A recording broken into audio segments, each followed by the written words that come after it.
What's up, fam? Hope everybody's doing fantastic out there. So something today that we don't get to see a lot on my channel, taking a look at a fixed blade knife. So this is from my good friend Shane over at Tackcom.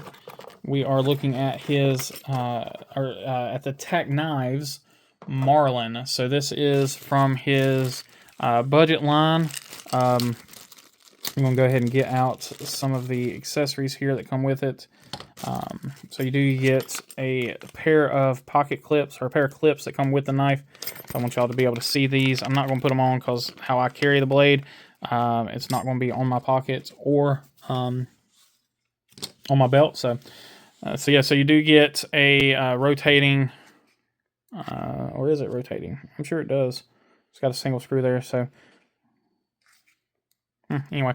It looks like it could be able to loosen that screw and rotate this around potentially, but you do have a belt clip here, just a kind of an ABS belt clip. It does have a really nice hook there. And then you have a metal pocket clip, very reminiscent of what you see on the Kaiser deckhand.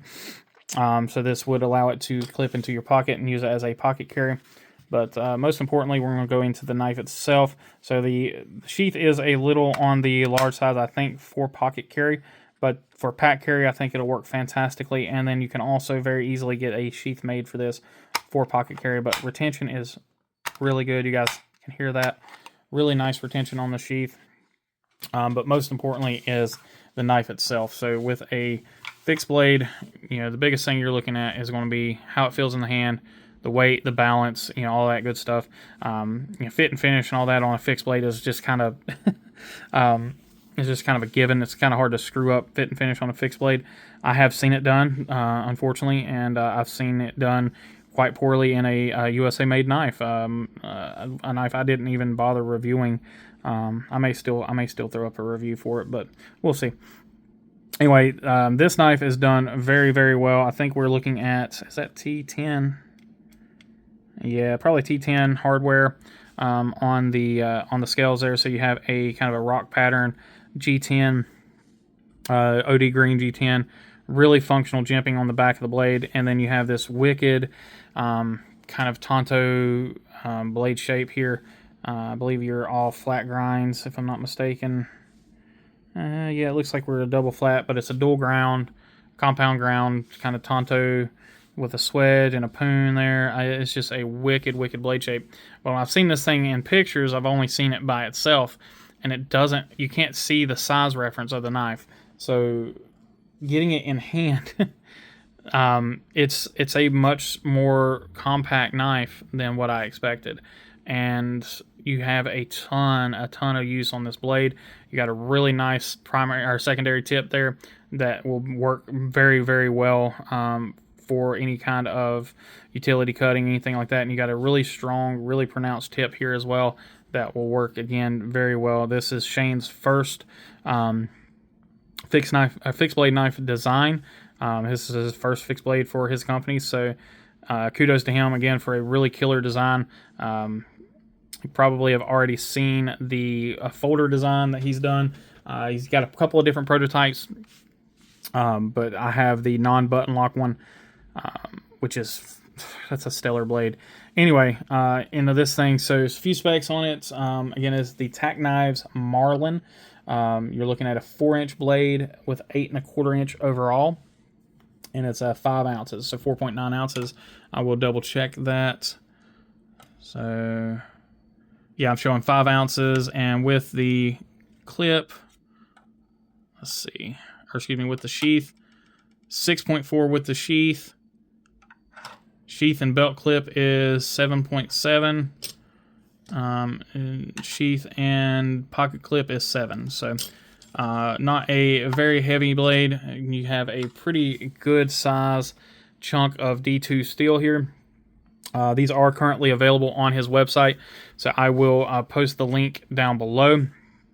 Once you go through the link, you just have to select on Shop All and then search for the Marlin. For some reason, the actual clickable link doesn't work when I try to share it, so just be aware of that. So you guys just go straight through on there. No issues there whatsoever. But again, available $50. Phenomenal knife.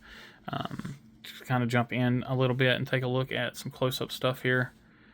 So there you can see the grind here.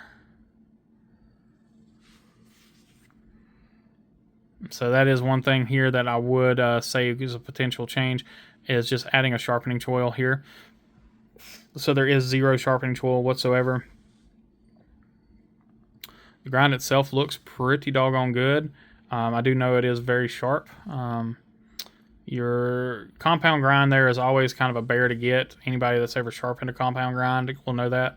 But that is still a pretty daggone good job of that. It is pretty symmetrical left to right.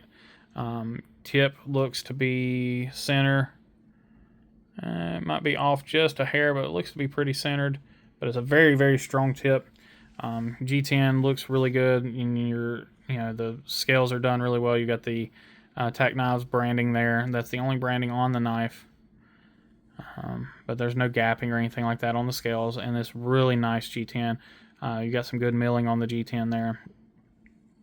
The screws are nice and flush. You don't really feel the screws or anything like that. So again, it's kind of hard to screw up a fixed blade as far as fit and finish is going. But in this case, it's done really well. And again, that jimping is extremely functional. I don't think I showed that jimping off as much as I should have. So that jimping is really, really, really well done. Just simple jimping, but it is very functional. So it grabs very well. And then you have that thumb ramp there as well that further locks you in. Phenomenally well done knife. Let's see here. And incredibly sharp. So no issues there. It's a very, very, very sharp knife.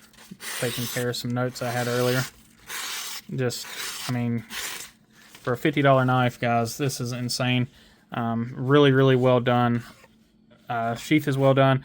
So, these Kydex sheaths can be a little bulky for pocket carry, so I don't know if I would, necessarily pocket carry this myself. Now, if you're wearing blue jeans or something like that, and this is the only thing going in that pocket, I don't think you would have any problems there. But for a pack carry, that's what I carry. I've been carrying it in my sling, and no issues there. So just a really well done blade and a really cool company. So make sure you guys check out Shane at Tackcom and Tacknives. He has some really cool OTFs and some other stuff, and he's got his budget line stuff. It's there's some free source stuff in there. There's some of his designs in there, in that Tacknives brand. And then the Tackcom stuff, it's all his designs. They're all Best Tech OEM'd OTFs. So Tackcom is a really, really fantastic brand to get behind as far as OTFs are concerned. And then, like I said, if you want to go the budget route with some of their stuff, the Tacknives stuff gives you that budget realm stuff. And again, if some of it's the open source designs, some of it are his designs, like this specific knife here, this is his design. It's not open source. This is his brainchild. I watched him from sketches through on to CAD work on this knife, so it's been really great getting to see that transition. So kudos to you, Shane, man. Hopefully this knife does really well. So far, everybody I've shown it to has been really impressed by it, so hopefully that continues. Guys, if you want to pick one up, again, link will be down below.